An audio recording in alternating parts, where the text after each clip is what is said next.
Hey, what's up you guys? Bloody Jacob here. Meeting my icon, Catherine Isabel. Another week, another episode. Wait, what did you say?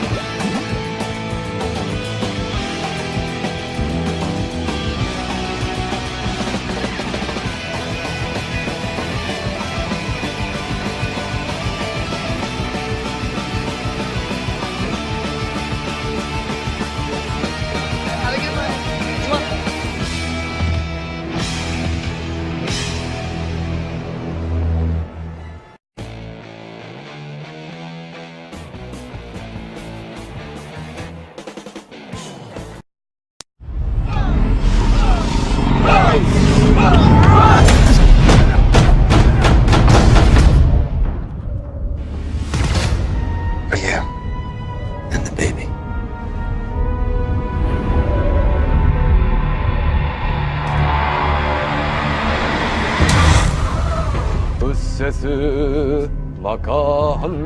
It's known that Goro taught his men how to kill the barbed wire.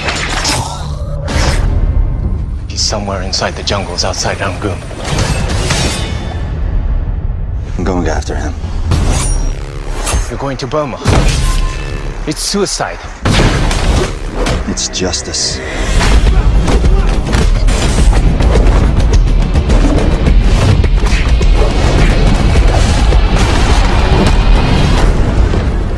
This is Goro's territory, isn't it?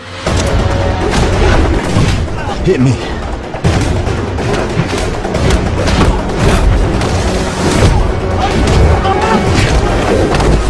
Where's Goro? Why are you asking about Goro? This makes you a target. I'm telling you to live. Hey, what's up you guys? Bloody Jacob here to bring you another movie review. This time we're going to be talking about Ninja 2, Shadow of a Tear, which was once again directed by Isaac Florentine and starring Scott Adkins, which follows the first film, and after his wife is brutally murdered, martial arts master Scott Adkins teams up with an old friend to sharpen his battle skills and seek revenge.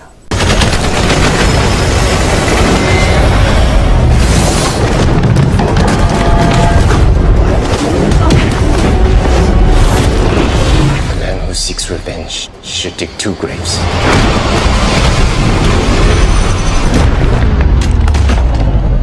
They're gonna need a lot more than that.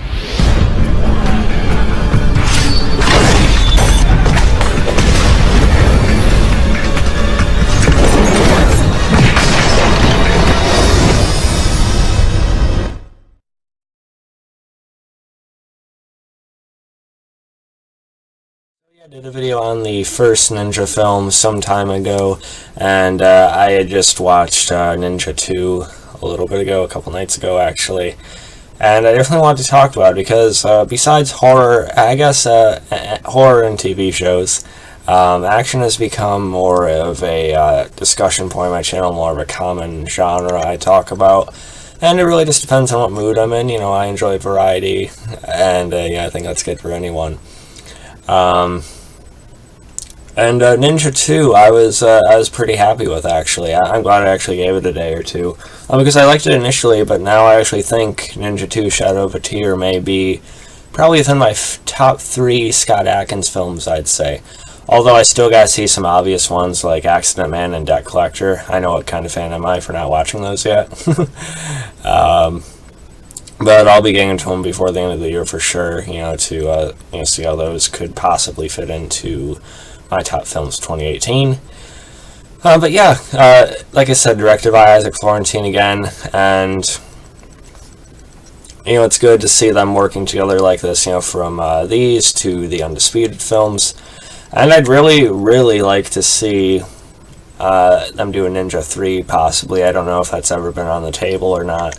But if they did a Ninja 3, I'd like to see the story sort of expand somehow, or like the scale of it, I guess. maybe some sort of like ancient war, maybe a feud with another clan or something like that.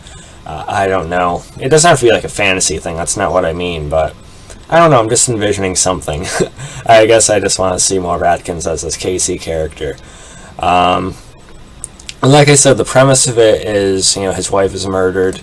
The character we met from, Namiko, played by Mika Haiji, who we met in the first film.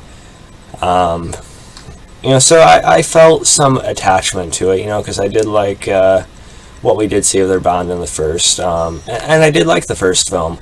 It felt a little bit more typical. Both of these movies, they have stories that, are basically set up, for some really good fight scenes, which we'll talk more about in a few minutes. But this is obviously the stronger side of it, just impact-wise, just because of the nature of it. It's a revenge story. You can kind of be a sucker for those sometimes. But his wife was murdered. She happened to be pregnant as well. So if you've seen the first one, which I'd hope you have before watching the second, I'm directing that to someone, you know who you are. You get the whole story with Namiko and her father in the first one, so there's some attachment to that sort of all falling apart, And Scott Adkins, he gives a good performance in this movie. This is one of the times where he's not just like the action, stunt guy. You can see a wounded man here, and I'd say this is probably some of the couple best performances acting-wise I've seen from him, and I was pretty happy with his sort of presence and just his general performance in this movie, even from just again an actual acting standpoint. And, like I said, he's looking for who murdered his wife, using this particular sort of, I don't know what to call this weapon, but, there's marks left on the neck and everything. So he delves deep into sort of the underbelly of some of the darker, areas of this, these organizations and clans and everything like that. And the movie, it could have been, kind of filled up, it could have been, stretched out a little bit, but it didn't really feel like it too much. There's a number of really good fight scenes in this. I still really like the fight scene in the first one near the end. It's just him in a big open room with a couple staircases and like a dozen guys. Nothing quite to that scale in this movie, but there's actually like 2 or 3 just like one-on-one fights that just fucking kick ass, let me tell you. One against one of the main henchmen. I'm sorry, I didn't really get the character's name. But that's really good, obviously, with the main sort of suspect of who murdered his wife. I forgot to put a picture of him on here, but the older character. And then one I don't want to spoil if you haven't seen the film. They do try and throw you a twist or two in this. You can kind of see it coming, kind of can't, but it delivers on what it goes for anyway. And again, Scott Adkins, I think this is some of his best work, both from a fighting standpoint as well as an acting. Again, he just has that demeanor about him that always works. And there's this great montage, of course, when he's gearing up near the end of the movie, some makeshift gear and stuff like that. It's pretty cool as well. As well as him literally slicing a snake in half with a sword. So there's that as well. And another thing that this film has over the first, while I like the first, it felt more of like sort of like a version of a kung fu movie you'd see in the 80s and 90s, and this one does kind of too. That one felt a little bit lighter though. Whereas this one, it felt a little bit more gritty. It felt a little bit more sort of just violent. I think there's more blood in this one. It felt a little bit more savage, a little bit more rough. And I think that definitely fit with the nature of the story that I talked about a few minutes ago. And there's definitely some satisfying deaths and payoffs in this movie. And again, I'd really like to see a Ninja 3. I still think there's a lot of stuff they could do with Adkins and this premise and stuff like that. Although they do leave the character at a good point at the end of the movie, still. So yeah, overall, I just think this was a good time. It's a very, very solid Adkins flick.